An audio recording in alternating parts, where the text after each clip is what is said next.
Okay. How much time would you like to reserve for rebuttal? 2 minutes. 2 minutes? Okay. Go ahead, please. You can move the podium down if you like. Yes. There's a switch there somewhere. Switch, yeah. There you go. That's better. Can you? Now we can see you. Yes. Great. May it please the court, my name is Lynn Hartfield and I represent the appellant Kendall Hawkins. The question for the court today is, if a warrant is issued via evidence that falls woefully short of establishing probable cause, can the government use the fruits of that warrant to track a person, get more warrants, and use that information to detain the person? The circumstances in this case establish an unbroken chain from the bare-bones affidavit to an orchestrated stop on I-5 that led to the charges against Mr. Hawkins.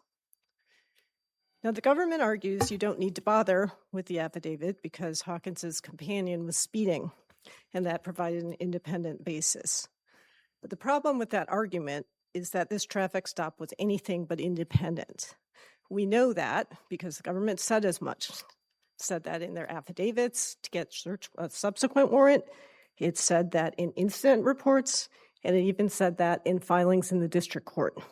But as I understand it, you don't contest that the traffic stop itself was legitimate? No, under Wren, the police can stop somebody for speeding. That's not the issue. The issue is whether the traffic stop was independent of the tainted warrants and the tainted evidence. I mean, did you make the argument warrants. that anybody else speeding down I-5 at the same time would not have been stopped? No, I mean, the issue is under Murray versus United States, the Supreme Court explained what makes something independent. And what makes it independent is that law enforcement's decision to do the legal conduct was not the product of the tainted evidence or conduct. And so here, there's no way this traffic stop would have happened on that date in that spot had it not been for the GPS tracking data. But I thought Wren foreclosed that argument. I mean, the Wren stop, as I view it, is a pretextual stop, but it's permitted because there's a traffic violation. So Wren is a very different question. Wren says the officer's motivation in stopping somebody has nothing to do with whether the stop is illegal. Right. Independent source under Murray is looking at what the officers are thinking. And so it's a completely different question. Under Murray, we have to look at whether the officer's decision to do something legal, which is stop somebody speeding, was driven by other illegal conduct, earlier illegal But what's conduct. the evidence that that was the case here? Because if you look at Orozco, the court actually pointed to 3 pieces of evidence that the officers would not have done that administrative stop, but for this other investigation. Like they had an AUSA concession that, yes, we wouldn't have stopped that person if it weren't for our ongoing investigation. But there's nothing here that says the officers would not have made the traffic stop if they weren't doing this drug There absolutely narcotics was, investigation. because in Why? in the affidavit to get the cell site simulator warrant, they said they intended to conduct this traffic stop because they thought they had reason to believe there were drugs in this car. So they conceded right there that that's the reason they did the traffic stop. They also have this multi-agency team of agents with a dog at the ready. So they knew exactly why they were stopping him. It had nothing to do with the speeding. That was just a pretext to get to the stop. But the reason they stopped him was very clear from the affidavit in the cell site warrant. It was clear in the police reports. It was clear because they had this whole team. You know, why would you have Seattle police and FBI agents, participating in a traffic stop in Centralia? It just doesn't, it wouldn't have happened, nor would they have deployed the dog immediately. So that you can absolutely tell from the circumstance of this offense and from their own words that the reason they executed this traffic stop was to investigate the drug crime. And do you think the drug investigation extended the stop? Yes. But if they were already running Mr. Appleton's for warrants, they were trying to learn Mr. Hawkins's ID, it seems like the regular traffic stop investigation was ongoing when they did the dog sniff. Well, if the court were to find this was not independent, then we don't even get to Rodriguez. the only way we get to Rodriguez is if the court finds that the stop was completely independent, which it wasn't. But if the court finds that this stop was independent, the issue with Rodriguez is that it says you cannot extend the mission of the traffic stop beyond the time it would take to do that, or reasonably would be doing it. The problem we have here is that because this was never a traffic stop, the police weren't doing anything attendant with the traffic stop, and I think you have to. They weren't running. There's nothing in here that says that, because I went back and looked at this. If you look at the report of the officer, it's Officer Summers, and I can give you a record cite on that. If you look at 2ER 263 and 2ER 261, those are the reports. One is by the officer who actually did the stop, and the other was by an FBI 302, I believe, by Agent McCann, who wasn't there, wasn't at the stop. They don't say anything about what was going on during that dog sniff. They had pulled these guys out of the car, but the reason they pulled them out of the car was to do the dog sniff. So, the only place where it says that they were conducting traffic-related warrants checks and things is the affidavit of McCann after the motion to suppress is filed. So the reports on scene don't talk about any traffic-related activity. They talk about, we pulled them out of the car and we bring the dog out. There was never any traffic citation issued. The driver himself wasn't arrested. So it seems to me that if they were actually going about the motions of a traffic stop, we would have seen a citation. We would have seen something in the reports saying, we were running warrants checks. We were doing that. The only place it says that is Agent McCann's affidavit after the motion to suppress is filed. So we're supposed to discount that? I think it's a little, it doesn't, she wasn't there, and the reports from the day of the event don't mention anything about it, nor was there ever any traffic citation actually issued. And if the guy was speeding and he was let go, why wouldn't they have issued a traffic citation? Well, it's very clear this is a pretextual stop. I mean, it just jumps out at you that the 78 miles an hour was a pretext for a stop, and the only question of whether that's permissible. Well, again, it's permissible. It's whether it was independent of the tainted evidence. Those are two different questions. Wren says it's permissible to do a pretextual stop, but that doesn't answer the question of whether it's independent from the evidence, the tainted evidence that they gained from the GPS warrant. So how would you, it's a pretextual stop, and they do have probable cause with respect to the speeding, right? Again, yes. Yes. Okay. Under Wren, that stop is okay because of the speeding. The question is, was it independent of the tainted evidence obtained from the GPS warrant?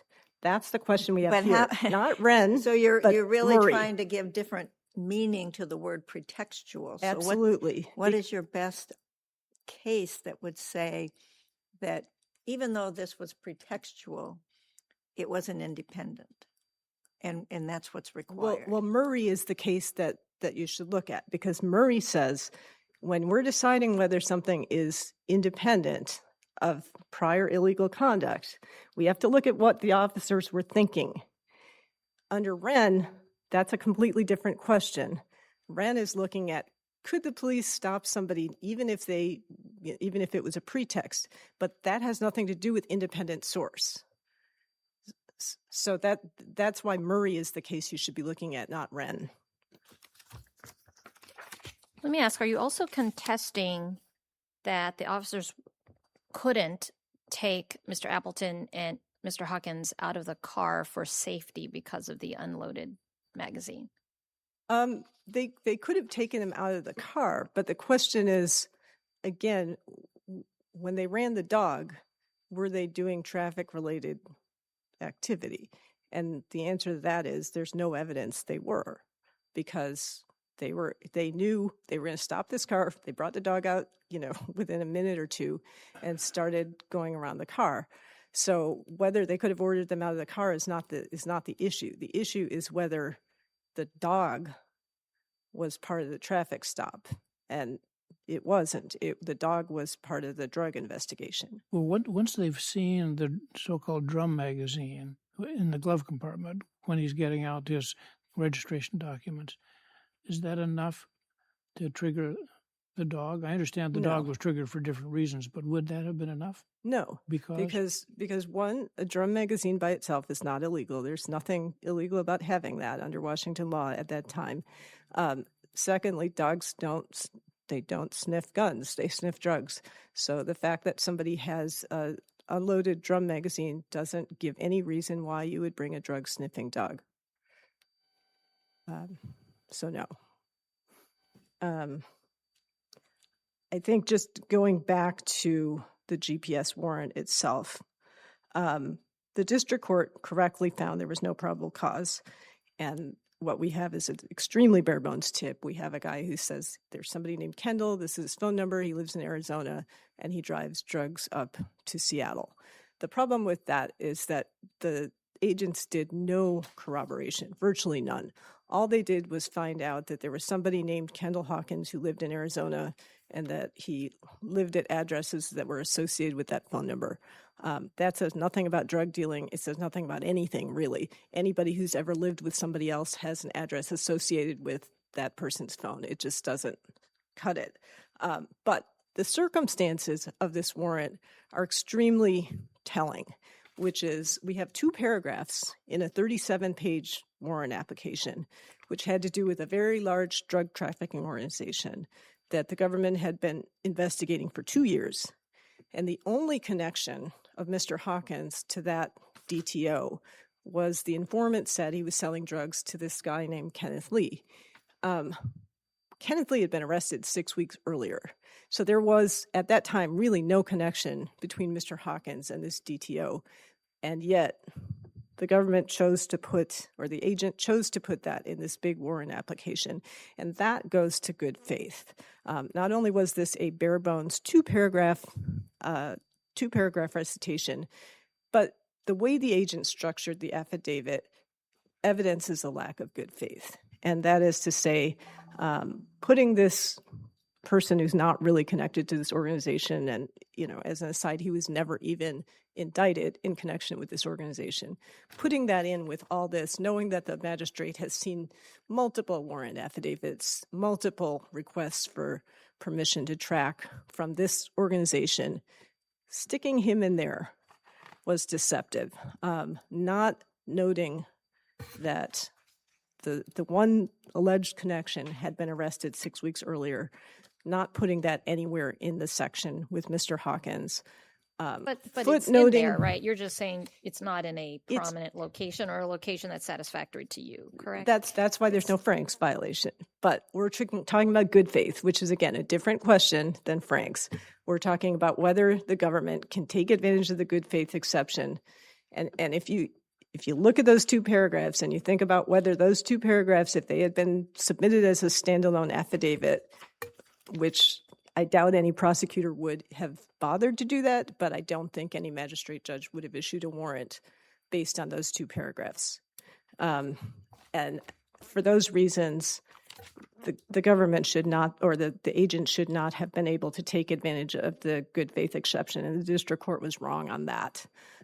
So given that we have this invalid warrant, which leads directly to tracking Mr. Hawkins, leads directly to the cell site simulator warrant, leads directly to this multi-agency team of agents and officers stopping him, it's fruit of the poisonous tree. There's no break in the chain, and if the evidence we should have think been probable suppressed. cause is close, why shouldn't we just defer to the magistrate judge? Well, you know, the district court also knew that law, and the district court said, you know, giving deference to the magistrate, this was too thin.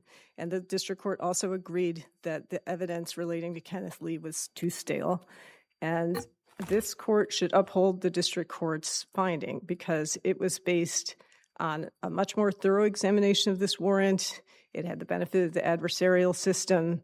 You know, this court has recognized that magistrates are very hurried, and the circumstance of this case show why this happens. I mean, you've got a magistrate judge who's presented with a 37-page affidavit about an organization for which multiple warrants have been issued over the last 2 years, And then you've got this 2 paragraphs buried in this 37 pages. So no, while you give deference to the magistrate, I think the circumstance of this case don't make it close.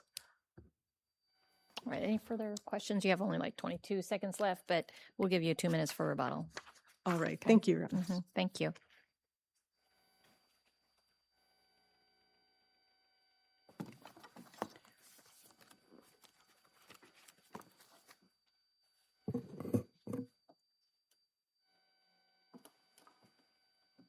Okay, go ahead, please. Good morning, Your Honors, and may it please the Court. Lauren Watts Stanier for the United States. There are really 3 separate paths this court can take to uphold the vehicle search warrant and affirm the district court. Any one of those is sufficient. The first is that there was probable cause to support the initial GPS warrant. The second is that even if there wasn't probable cause, there certainly was good faith on behalf of the agents who executed that warrant. And the third, which is where this court started with my friend on the other side, is setting aside the GPS warrant and the issue of good faith. There is an undeniably lawful vehicle stop, a canine sniff that gave rise to probable cause to search the vehicle. So I think that's where I'll start. It's where you spent the bulk of your time with my friend on the other side, and then I'll address the search warrants at the end of my time. Now, as the court recognized, below, the defendant conceded, as they really needed to, that the vehicle stop based on speeding was entirely lawful, and that's at ER 55. That lawful vehicle stop gave rise to a canine sniff within 6 minutes of Officer Summers pacing the car. Can you do a dog sniff after just any old run stop, or do you need something beyond the just flat-out run stop? Yeah, I think Illinois v. Cabayas really answers this question for us, Your Honor. So long as that dog sniff doesn't extend the other incidents of the traffic violation. So as long as someone's running the warrants and writing up that traffic violation, then a canine sniff within that time. And were they writing up a traffic violation? They were running the warrants, Your Honor. And I think we know that from ER 216, which Judge McEwen pointed out. That's the place in the record where Agent McCann explains that while the canine was being applied, another task force officer, was doing things incident to the traffic stop. But doing what things incident to the traffic stop? And the record is not entirely clear on that point. It's one line in an affidavit that says, he was attending to the traffic stop while the canine was being applied. Just worked on other aspects of the traffic stop. That's exactly very right. vague. But I think the court it's can clear also, they weren't writing up a traffic violation. Well, I think two responses to that, Your Honor. The first is we can look to the duration of the stop between, when the officer paced the car and when the canine alerted as evidence that this was happening quickly and that there wasn't an extension of the traffic stop. But I don't think Rodriguez focuses on the amount of time, right? It's just if there's any extension that's for a investigation that is completely independent of the stop, that's a problem, right? It doesn't say 6 minutes is okay, but 10 minutes is not. And I guess I'm just concerned that if I do look at Officer Summers' statement, he doesn't mention anything about the traffic stop happening or traffic investigation taking place during the dog sniff. And similar to the FBI 302, there's nothing about an ongoing traffic investigation. You're right, Your Honor. So what we have in the record is at ER 216. But as the court also discussed with my friend on the other side, as soon as Officer Summers asked for the rental agreement and that glove compartment was opened and the officers saw the drum magazine, that really changed the tenor of the stop here. So that, turned this kind of speeding stop into something that raised concerns about officer safety. And But the dog is not sniffing for guns. The dog is not even sniffing for fentanyl. No, that's true. And the kind of two responses. First, the officers, this is reasonable suspicion we're talking about here when we are looking to whether we can prolong the traffic stop. And again, we don't think it was prolonged, but even if it was, reasonable suspicion of drugs, agents know based on their training and experience that drugs and guns go together. So that could give rise to reasonable suspicion. But also, we have the CI tip that had told agents. So anytime there's an empty magazine cartridge, you can do a dog sniff for drugs? Within a very short period of time, and I think in the circumstances of what happened in this traffic stop, certainly, Your Honor. And the fact that, the individuals were removed from the car and the quick time in which that dog sniff happened, that tells me it wasn't extended in the first place. And if it was extended for a lawful reason under Rodriguez, which was either officer safety or, the agents did at this point, even if the court. How is the presence of a dog sniffing for drugs, how is that officer safety? The officer safety is the individuals being removed from the car. So that just takes time is what I'm talking about. Okay, but relate the dog sniff to officer safety if you can. I think what I was about to say is the dog sniff can relate to pre-existing concerns about drug trafficking. Now, remember, this individual had been identified by a confidential informant who was reliable, saying this person is trafficking in drugs. So even if the court finds that that doesn't give rise to probable cause, it certainly gives rise to reasonable suspicion. So, and that's throughout the record here, that the point of the stop, it was predominantly a traffic stop. That is enough. The traffic stop wasn't extended. But even if the court finds that it was extended, there was reason to investigate drug trafficking, and there was reason to, remove the individuals from the car for officer safety. We have the district court basically saying, to put it all together, the traffic stop was valid. The officers had reasonable suspicion of a crime. They extended the stop consistent with their larger mission, which was not invalidated by the lack of probable cause on the GPS warrant. And after the dog alerted, they had probable cause to conduct a subsequent search. So those are kind of a mixture of findings and legal conclusions. How do we, on what standard of review do we take this district court decision? I think that to the extent there are factual findings embedded in there, that's obviously reviewed for clear error. But the legal conclusion about whether probable cause existed in the stop, et cetera, that's reviewed de novo. And is the finding that the stop was extended, is that a fact finding or is that a legal finding? I think that would be a mixed finding of law and fact. So I think that would be reviewed for clear error. But again, we think that it would be clear error because the only evidence in the record is at ER 216, which says the stop wasn't extended. But what the district court did get right is that to the extent it was extended ever so slightly, that was consistent with the overall mission of the stop, which was really threefold: traffic, officer safety, and investigating drug trafficking. And again, we're at a reasonable suspicion standard. It's a low standard. It's lower than probable cause. Is there any evidence in the record that the officers would have done this traffic stop absent this drug investigation? I don't think so, Your Honor. I was thinking about that when you asked my colleague, and I don't think that matters. That's the point of Wren, is that the subjective intent of the officers doesn't matter in a stop like this. So whether they would or wouldn't have done the stop, that doesn't matter. What matters is that this individual was speeding, he committed a traffic violation, and Wren says we can pull him over for that. I want to go back to the CI, and basically we have a phone that's associated with that address of Kendall Hawkins, but it has a different name. And so it appears they think that's a false name. But is there anything else in the record with respect to other people living at that address who also could have been associated with the phone, or anything else beyond their assumption that it was a false name on the subscription to the phone?